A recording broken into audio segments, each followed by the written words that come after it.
Okay, good morning, everyone. Fantastic. Great to see the faces. And for those that are on live and for those that we're going to record for, I figured more than anything, it definitely pays to talk a little bit about Purim in the time that we're in. And as you might have seen from the title, where I think it was entitled Why Purim is Not Our History, I want to explore one thought and use three different sources along the way. Now, the first source I want to use is a source actually which I always draw a tremendous amount of strength from in different situations, and it's actually something written by Rabbi Sachs. If you've never read this book before, I have each of the books in front of me. All of them I think are great. So this book is A Letter in the Scroll by Rabbi Jonathan Sachs, blessed memory. The book he actually wrote on the eve of his children's wedding, or I can't remember if it was his son or his daughter. It was on the son's wedding and his daughter-in-law. And he figured if he's going to send them off to build a Jewish home, he wanted them to understand what it means to be part of the Jewish people. Now, granted, I don't think we're all capable of giving that kind of present to our children, but we can buy his book and give it to them on the occasion of some kind of simcha. In the introduction, he has a line there, which I think is so applicable to all of Judaism, and specifically what I mean by Purim is not our history. And he explains as follows.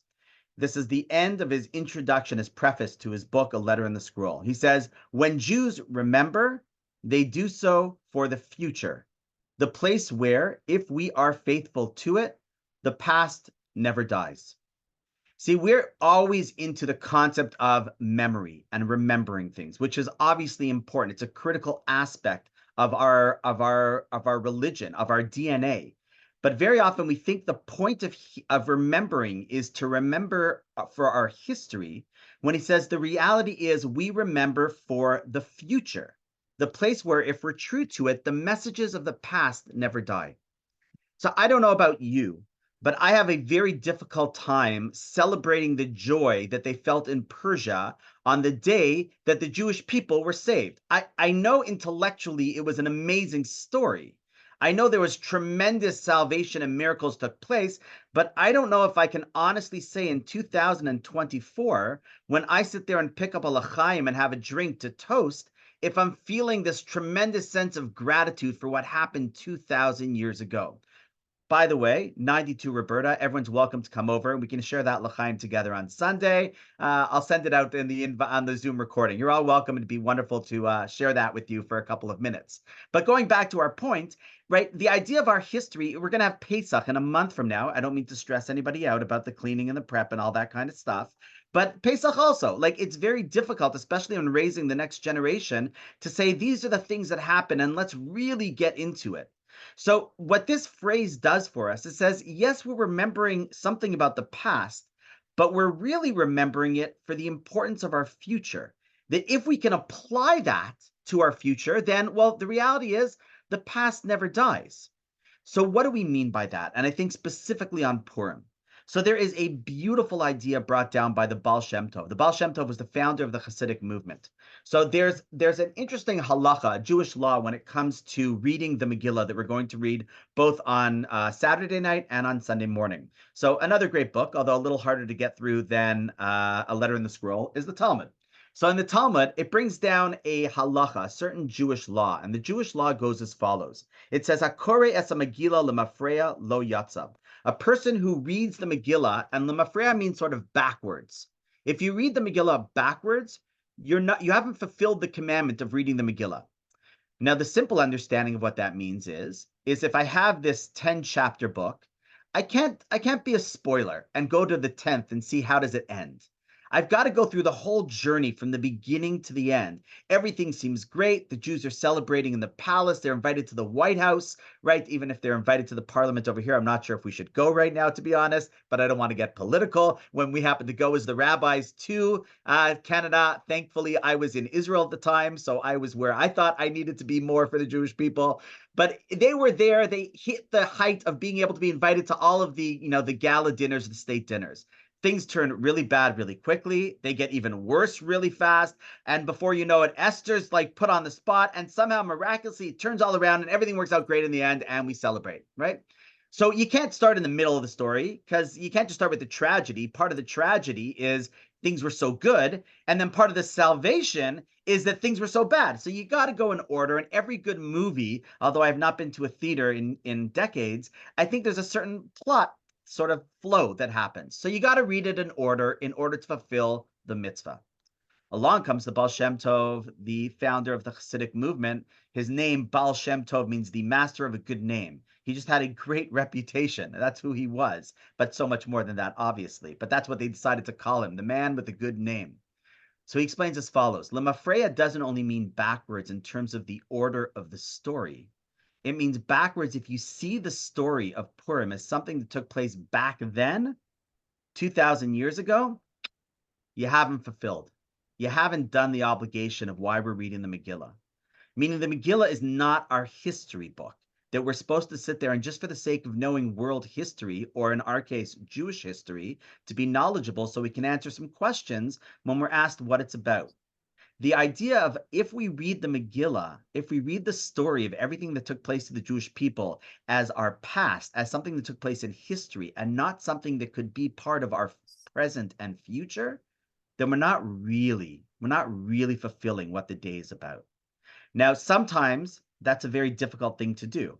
Meaning, if we were to dial back the clock to last year, when the Jewish people and our world was relatively stable, and a reality that we couldn't, the biggest thing on the news that we would speak about is, oh, remember COVID. No one's talking about remember COVID anymore. Everyone's saying, remember what happened before October 6th, what the world was like, what happened now, how did this happen?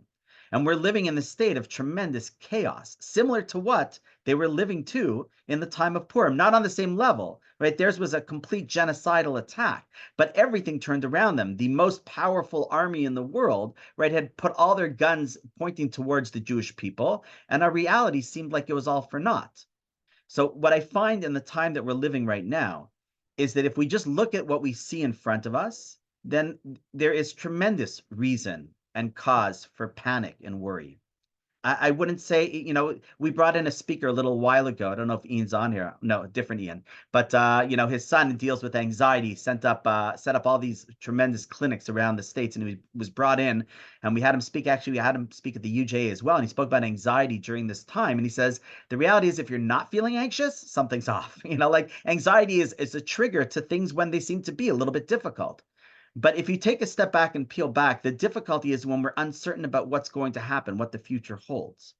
Along comes the idea of Purim. In the moment where we seem not uncertain about what the future held, the reality is if you were a Jew living in Shushan, from the time that edict went out from Haman and everybody got a personalized email, a WhatsApp, and it was sent on every single social media channel to the entire civilized world, on such and such a day, we are going to attack the Jews, you had every right to be anxious and to feel like the end was there. Now we're reading the story in hindsight of what happened back then. So it's easy for me and you to say, yeah, but don't worry. God was taking care of the whole thing that took place. And in fact, everything we thought that was going wrong was actually going right. The original celebration that we were at in Achashverosh's palaces, our sources tell us, was a celebration towards basically the finish of the returning of the Jews to Israel and the rebuilding of their temple. So Achashverosh, who had plundered the temple and had all of the vessels and all of the garments, was parading them around saying, listen, guys, this is it. Like, there's no more Israel. You're not going back. That was the celebration. And he wanted to show that it was the end of the Jewish era in Israel. And as a result of his party, ironically, that's the reason why we went down to Israel and we built the temple. The son of Esther, who was his queen, Daryavesh, is the one who brought the Jews back to rebuild the Beis Hamikdash, the temple. So everything we thought was falling apart was just actually falling into place. It just took a little bit of time for that to unfold. And therefore, the Baal Shem Tov says in 2024, if you're reading the story of this Megillah, the history of the Jewish people, where it seems like everything was great, everything then turned genocidal, and then everything miraculously was saved better than it was before it took place, then if you read that as history, you're not getting the point. You have to read it as something that could, and please God, will happen in our present or soon future. And that's why we celebrate these holidays. So the truth is, as I sit here on Purim in this year, I should be able to access saying, you know what, if ever we understand the value of what that story meant, we're living in it. And then we just have to go through, so what was their recipe for moving forward? And that's part of the idea of the achdus of the Jewish people, right? The reason why we sit there and we trade gifts, why we share al-chaim, why we give money to those that are in need. There's an extra focus on the holiday saying you're not celebrating the holiday unless you're connected to the rest of the Jewish people, right? There's a reason why we celebrate even when we're in a situation where it seems like celebration can't be there. Just like in Pesach, the first time they celebrated Pesach, ironically, was when they were still in Egypt. That was the first time. They weren't free yet. But because they knew freedom was possible and imminent, they were able to celebrate even when they happened to be still enslaved in Egypt. And so too, we have the ability to break out of this mold for just a day and be able to appreciate that it will not be like this at some point. And we can celebrate and have faith in that and turn to God and say, listen, we're ready for this to happen. They came together. There was this massive, I don't know if people went on it, but yesterday on Thursday, there was this massive worldwide tefillah of Shema of like literally, I think millions of people that zoomed in thanks to modern technology, all centered on a podcast at the Western Wall, the Kotel, where they said, you know what, we have an opportunity to bring everyone together to sit there and recite the Shema. We had kids, I know the kids across an associated said that they watched it in their school. Like you just had everyone coming together saying, you know what, listen, God, you're out there, help us out a little bit. This is the time period. So that's not history. This is us creating the present and the future. And in fact, something that's so interesting about Purim is we do know that we have lots of holidays. Employers don't like that about hiring Jews, but it just happens to be the reality. We're off just about every other week for some kind of holiday. The reality is once the Messianic era comes, our sources tell us that what's going to happen is that actually they're all going to be canceled. Every holiday is going to be canceled. There'll be a new one for the great salvation that we have. Pesach will be canceled. So, we can mention Pesach now because if it happens beforehand, Pesach's off. You don't have to spend $55 a pound of matzahs and clean your whole, bathroom or whatever you do to get ready. It'll be canceled. There's only one holiday that says will not be canceled. And the Midrash, part of our oral teaching, learns it out from another great book called our Bible. You can probably still find one, at least only look at the first half in hotel rooms, if they still carry that in hotel desks. I'm not sure or not, but they used to always do that. But there's a phrase at the end of the Megillah that's in the Torah that says as follows. I'll read it in English. It says, consequently, these days shall be remembered and celebrated by every single generation, and these days of Purim should never cease among the Jews, nor shall their remembrance perish from their descendants. And our sources say, why does it have to tell us that? Every holiday that we have, we continue doing. It says, no, it will never stop. The idea of Purim will never stop as a holiday. All the other ones will be canceled except for this one. And our sources explain what's so special about this one. So there's a unique quality, meaning up until the other holidays were miraculous events where you could see tremendous change of nature that took place. They tell a story about Chelm that they had to decide what was a better source of light. Was it the sun or the moon?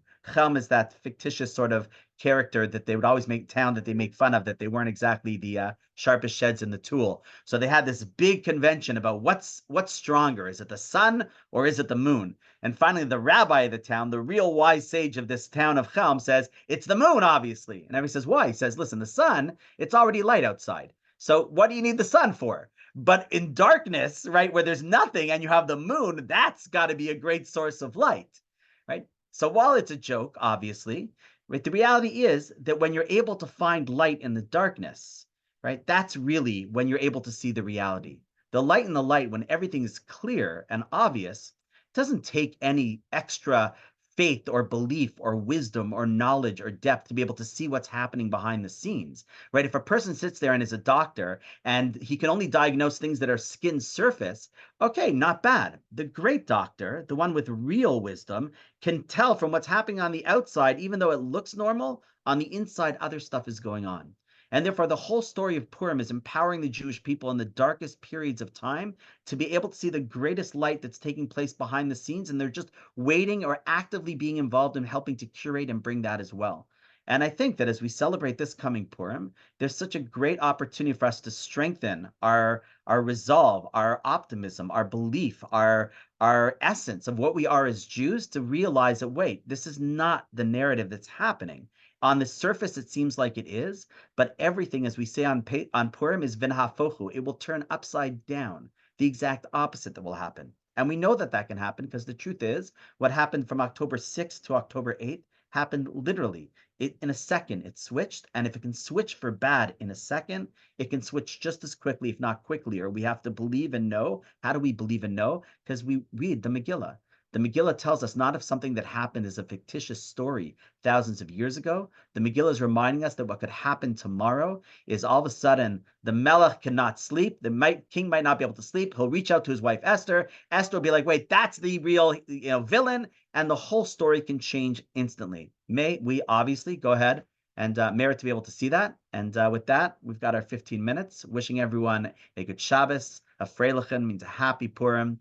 I'll send out when I send out the Zoom, you're welcome to share it. I'll send out our address. You're really more than welcome. It'd bring us a lot of joy if you popped in from 1 to 2:30 when I make sure to be home. And we should be able to see, like we see on the Al Hanisim, by Yamim Ahem Bazman Hazeh, we should see the miracles that they saw back then.